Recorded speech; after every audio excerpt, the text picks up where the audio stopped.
तो अभी हम अपने थीसिस के बारे में बात करेंगे, जो कि थीसिस मेरा था based on there are two modes of vibration basically we distributed extensional mode of vibration and inextensional mode of vibration. In inextensional mode of vibration, the midpoint, the whatever that is vibrating, the beam, cell or membrane, anything, the midpoint पे जो उसका strain zero होता है। तो हमने ऐसा case लिया जहाँ पे मिड पॉइंट पे स्ट्रेन जीरो है, दैट इज़ इनएक्सटेंशनल केस। और फिर हमने उसके लिए एक कोनिकल सेल लिया नैनो लेवल का, फिर हमने उसको नॉन लोकल इलास्टिसिटी थ्योरी को इस्तेमाल करके, नॉन लोकल इलास्टिसिटी थ्योरी कहता है कि स्ट्रेस एक पर्टिकुलर पॉइंट पे जो है सिर्फ उसी पॉइंट का फंक्शन ना हो करके अदर पॉइंट का भी फंक्शन होता है। हमने वो लेकर के उसका फ्रीक्वेंसी वेरिएशन चेक करा। तो हमारा थ्योरी पे जो है, जैसे कि हम बात करते हैं, हम पहले ये बात करते हैं कि हमारा नॉन लोकल इलास्टिसिटी थ्योरी होता क्या है। तो हमारा नॉन लोकल इलास्टिसिटी थ्योरी कहता है कि, जैसे कि पहले लोकल की बात करते हैं, लोकल इलास्टिसिटी थ्योरी कहता है कि स्ट्रेस जो है किसी पॉइंट पे, सपोज दैट कि एक बॉडी है, सपोज दैट कोई भी एक बॉडी है, तो वो कहता है कि हमारा स्ट्रेस जो इस पॉइंट पे है, यहाँ पे जो स्ट्रेस है, सपोज दैट सिग्मा एक्स जो है हमारा, ये फंक्शन होता है इसी पॉइंट का ओनली। और लेकिन हमारा नॉन लोकल इलास्टिसिटी थ्योरी कहता है कि हमारा इस पॉइंट पे जो स्ट्रेस है, इस पॉइंट पे जो स्ट्रेस है, सपोज दैट वो हमारा, सपोज ये कोई पॉइंट एक्स डैश है, तो और ये कोई पॉइंट एक्स है, तो ये जो फंक्शन होगा वो हमारा एक्स डैश का भी होगा। दैट मीन्स हमारा स्ट्रेस जो है सिर्फ ये जो है स्ट्रेस जो है हमारा एक लोकल पॉइंट का ना हो करके होल बॉडी का फंक्शन होगा। दैट मीन्स ये कहता है कि सपोज, और ये थ्योरी हमारा इसलिए इस्तेमाल होता है क्योंकि अगर जैसे कि हम माइक्रो और नैनो लेवल पे जाते हैं तो उसके मैकेनिकल प्रॉपर्टीज जो है, उसके लैटिस पैरामीटर या फिर ग्रैनुलर डिस्टेंस, जो छोटा छोटा डिस्टेंस उसके लैटिस पैरामीटर होता है, वो खुद नैनो लेवल का होता है।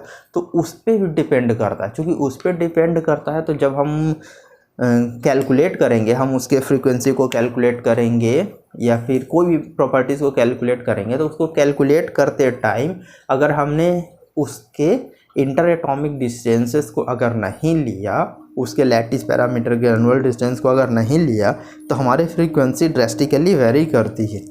इस चीज़ को वेरीफाई करने के लिए हमने पहले जो है क्लासिकल कंटिन्यूम थ्योरी इस्तेमाल करके फ्रीक्वेंसी कैलकुलेट किया। और जब हमने पाया कि हमारा जो फ्रीक्वेंसी है क्लासिकल कंटिन्यूम थ्योरी से, वो एन जो है सर्कमफेरेंशियल वेव नंबर है, सपोज दैट हमारा सर्कमफेरेंशियल वेव नंबर है, उस पे जो हमारा इस टाइप से इंक्रीज़ कर रही है, ये ड्रेस्टिकली हमारा इंक्रीज़ कर रहा है।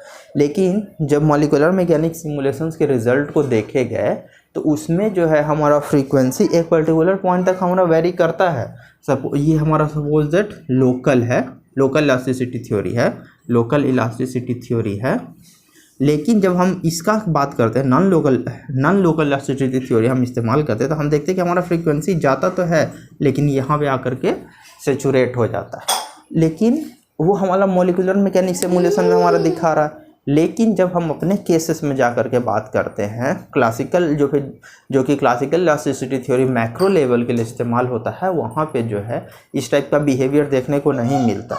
क्योंकि इस टाइप का बिहेवियर देखने को नहीं मिला, इसका मतलब ये है कि हमारा जो लोकल इलास्टिसिटी थ्योरी का कुछ लिमिटेशंस है।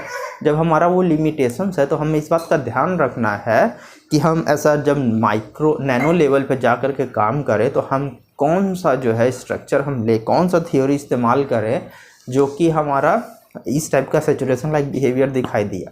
तो हमने उसे देखने के लिए हमने हायर ऑर्डर ग्रेडियंट थ्योरी जो है नॉन लोकल इलास्टिसिटी थ्योरी लिए। उसमें जो कहना है कि स्ट्रेस जो है, स्ट्रेस कहीं पे जो हमें निकालना है, तो वो जो है हमारा स्ट्रेस ये अल्फ़ा जो है कर्नाल फंक्शन है, जो हमें डिस्टेंस जो है ये हमारा अल्फ़ा कर्नाल फंक्शन है, ठीक है, अल्फ़ा कर्नाल फंक्शन है। एंड टाउ जो है कोई पैरामीटर है, constant parameter. Stress at a particular point, suppose that x dash है, ये हमारा जो वॉल्यूम है, वॉल्यूम एट ए वॉल्यूम पे भी डिपेंड करता है। ये हमारा इस टाइप से अब हमारा जो थ्योरी है वो रिड्यूस हो गया इस टर्म में कि हमारा स्ट्रेस जो है सिर्फ उसी पॉइंट के स्ट्रेन का फंक्शन ना हो करके अदर पॉइंट का भी स्ट्रेन का फंक्शन है। तो जो हम जनरली जो थ्योरी इस्तेमाल करते हैं, सपोज दैट कि हमने एप्सिलॉन आई जे हमें निकालना है, तो हमारा जो सिर्फ इसका फंक्शन ना हो करके हमारा जो है ये हमारा क्लासिकल इलास्टिसिटी थ्योरी से हमारा strain at a particular location पे हमें जब निकालना है तो सिर्फ ये 9 कंपोनेंट के फंक्शन है, लेकिन इस केस में ना हो करके यहाँ पे हमारा अदर कंपोनेंट पे भी वेरी करेगा। तो ये हमारा लॉजिक यहाँ पे फेल हो गया। ठीक है, तो हम ये कैलकुलेशन,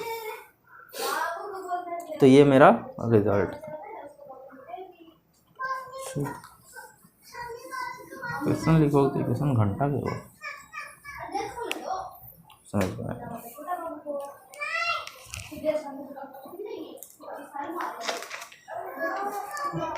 एक बार और ट्राई करते हैं नॉन लोकल इलास्टिसिटी थ्योरी समझाने का।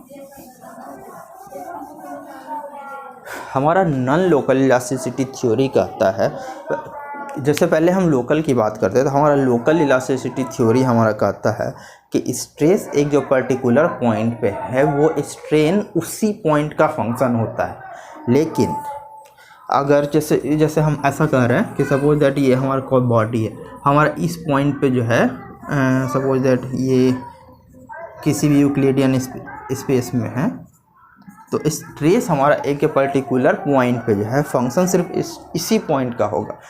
ठीक है, यहाँ पे जो स्ट्रेस है पर्टिकुलर जो है उसी पॉइंट का फंक्शन होगा। लेकिन अगर हम नॉन लोकल इलास्टिसिटी थ्योरी में जाते हैं तो हमें कहता है कि स्ट्रेस जो है इस पॉइंट का जो यहाँ पे जो है स्ट्रेस जो है वो सिर्फ इसका फंक्शन ना हो करके इसका जो ये सपोज दैट ये डिस्टेंस है, ये डिस्टेंस है समथिंग, ये कोई डिस्टेंस मान लेते हैं, ये इसका लोकेशन x मानते हैं, इसका x डैश मानते हैं, तो हमारा x डैश और x डैश का भी फंक्शन होगा। हमारा नॉन लोकल इलास्टिसिटी थ्योरी कहता है। दैट मीन्स अगर हम उसको मैथमेटिकल फॉर्म में लिखें कि हमारा टोटल स्ट्रेस किसी पॉइंट का जो फंक्शन होगा सिर्फ ये हमारा कर्नल फंक्शन है जो हमारा डिस्टेंस दिखाता है x डैश माइनस एक्स, और ये टाउ, ठीक है, ये टाउ कोई कांस्टेंट है, और ये हमारा स्ट्रेस पर्टिकुलर डिस्टेंस पे जो है, और ये हमारा dv ये पर्टिकुलर डिस्टेंस के फंक्शन।